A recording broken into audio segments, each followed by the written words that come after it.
Hey guys, it's LeBron98 here, and yes, it's been what, 3 weeks, 4 weeks, 2 months, a year.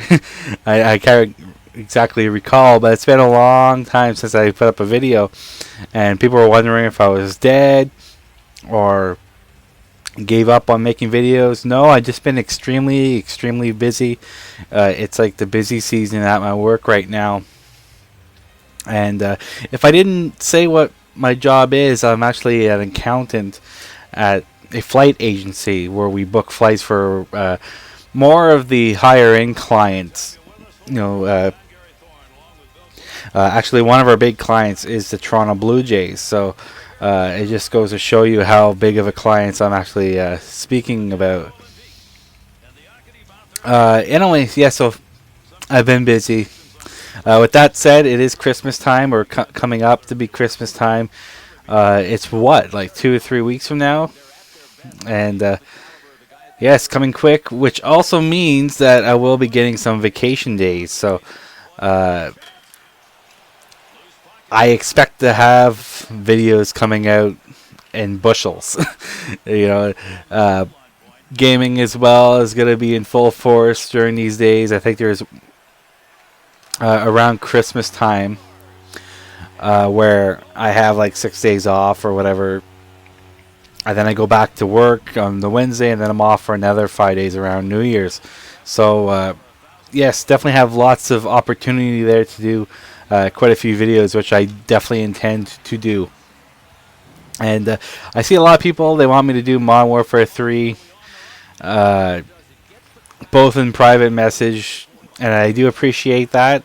It's nice to know that people actually miss watching your videos.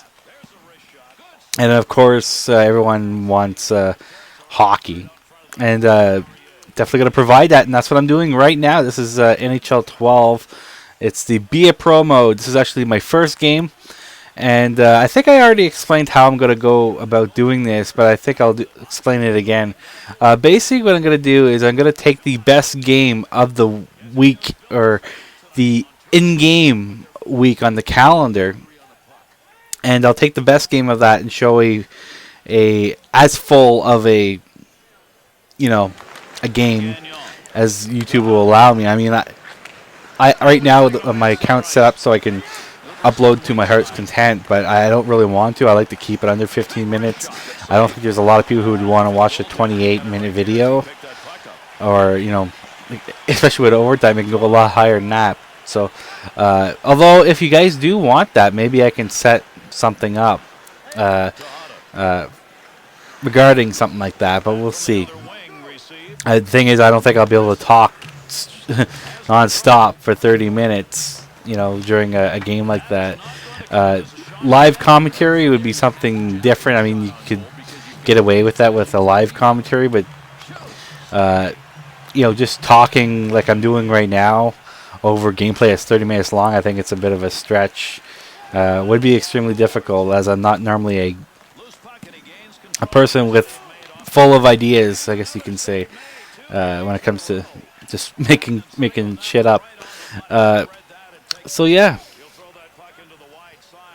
So NHL 12, as I said before, the biggest reason why I didn't bother with my Be a Pro mode was that there was the freezing issues, especially during the early launch of NHL 12, and so that was the biggest reason why I didn't bother to put up videos. So I always had that in the back of my mind that it's gonna freeze on me. It's gonna ruin my it's gonna ruin these videos. Like I want to keep it kind of consistent and have some consistency to it. The way I'm doing these videos, and if it's gonna freeze on a game, I have to either skip over the video, or skip over the game, sim past the game if it'll even let me, or like completely restart a career, which is not fun. So that's why I didn't bother doing that, and I waited for a few patches to go by before I actually decided to even just play it. And that's what I've been doing the past little while, is actually playing to Be a Pro mode, doing basically some test runs to see if it freezes and so on.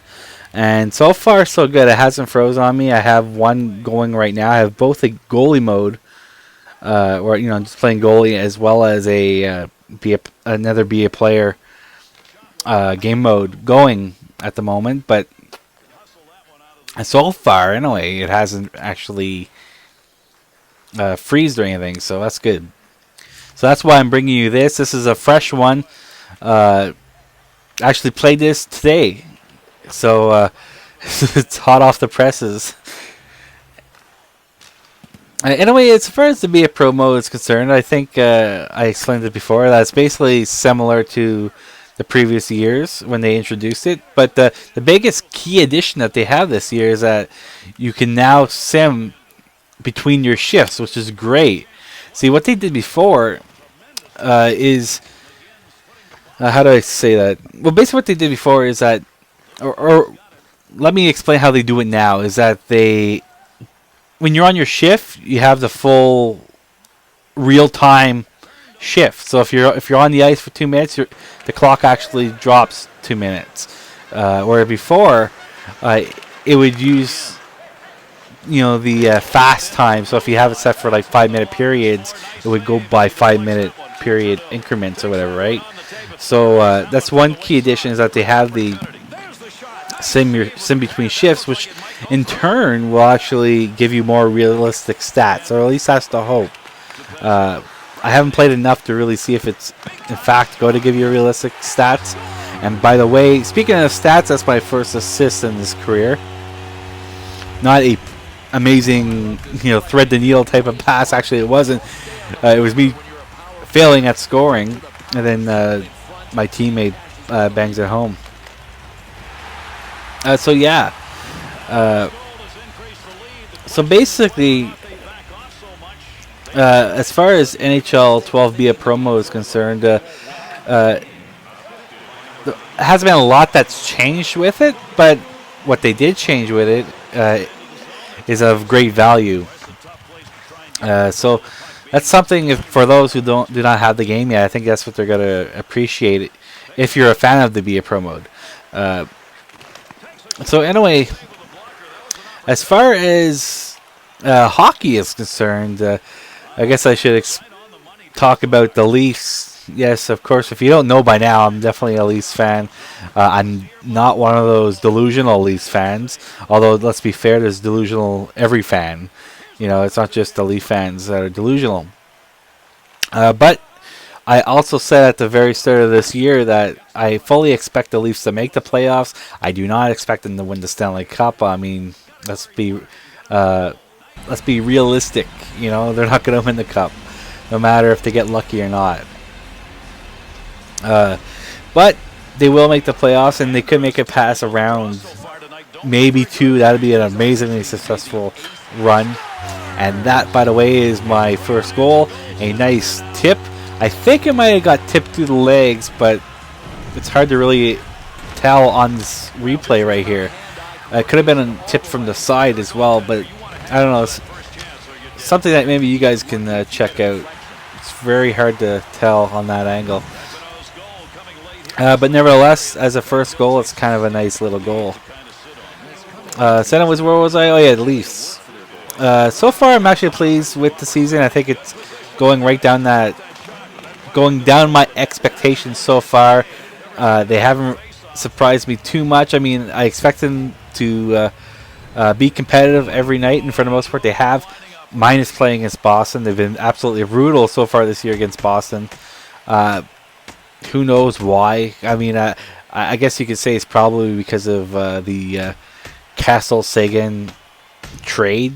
And so I guess maybe because Phil Kessel, let's face it, he's been a beast this year, but he's been absolutely invisible during the Boston games. So I think he's definitely shouldering some of that burden or whatever, and he just got to go out there and fly like he normally does, and he'll be just fine. But other than that, I mean, but let's not just blame it on Kessel or any of the goalies, because it's a whole team effort, and let's just say there's a lack of it during the Boston games. So As far as the Leafs are concerned, though, I think that again they're going down that line of my expectations. They're meeting it, maybe even exceeding it a little bit. Like I find one thing this year I wasn't really expecting is that they're a fast team. Uh, Hopefully, I think that I think one of the biggest reasons because they're one of if not the youngest team. It goes by game, it seems, because they're really fighting with. I think it's Colorado as the youngest teams, and one day the Leafs will be the youngest team, or the team icing the youngest team, and then the next day it's Colorado, but they're one of the youngest teams in the NHL, which is a great sign. And the fact that the Marlies right now are doing very well in the AHL is another good sign of things to come. At least I hope so. But I think as a whole, not too bad. It was kind of a disappointment to see Reimer get injured and be out for what is it, a month or so. Glad to see him back. Although I gotta be honest, while I was kind of on Gustafsson a little bit, I think a lot of us were. Although I wasn't completely throwing him under the bus at all. I've never been a fan like that. Sure, we all have our favorite players on the team. We might have some people we don't really, we wouldn't mind. We wouldn't like shed a tear if they got traded. One of those guys for me was Antropov when he used to play for the Leafs, and it wasn't because he was a bad player. It was just that he always seemed to be injured all the time, so he was never a very useful. A useful item, a useful player on the team because he was always injured. But Antropov was always that one player for me that I didn't care if he got traded or whatever. But everyone has that. I don't really throw anybody under the bus. So it's nice to see Gustafsson do well. It's nice to see Komisarek, although he is injured at the moment.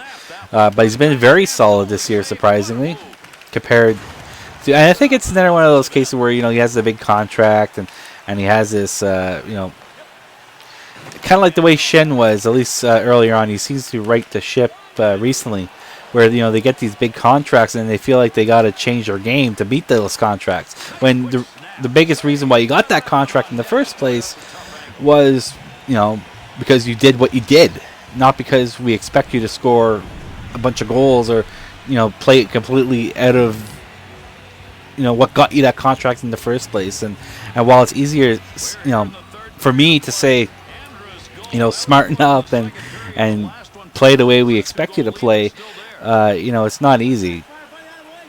So Komisarek been very fairly good, probably his best as a Leaf so far.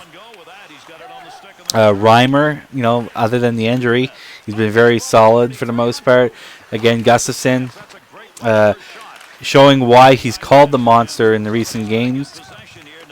Scrivens, while he definitely needs some more time in the AHL, he shows that there is promise in his goaltending abilities. And there's another goal, this time just a big slapper. It's one of those ones I just like to do, just a big slapper every now and then. It's nice when you actually do score those. And so yeah, Leafs, I gotta say I'm overall very pleased with them so far this year. Also, one thing I noticed a lot lately is that goalies really tend to get bowled over, run a lot. And it's kind of a coincidence, I guess you could say, where EA has added that type of feature in this game, and all of a sudden it's like rampant in the actual NHL. Although, I'm sorry, I can't remember the actual player's name, where I think it was, what was it, Luongo they hit, or Miller, and they got suspended. So it's nice to see that they're actually somewhat caring. Although, to be honest with you, it's going to take a lot more than a suspension here and there. They really got to do something about that. But at the same time, goalies should stay in their net. There's blue paint in front of the net for a reason. And they got to make the rule for that goaltending and contact with a goaltender more clear. So both the goaltender and the players know what to expect. But overall, when it comes to the entire NHL seasons, I think it's been some surprises. Edmonton Oilers, for example, and some kind of like disappointments, at least early on, with the Boston Bruins. Although they've really changed it around, although we expect them to do that. Anyway, as you can see here, it's basically the end. I've shown you 3 stars and the stats. And till next time, this is LeBron98 signing out. See you guys.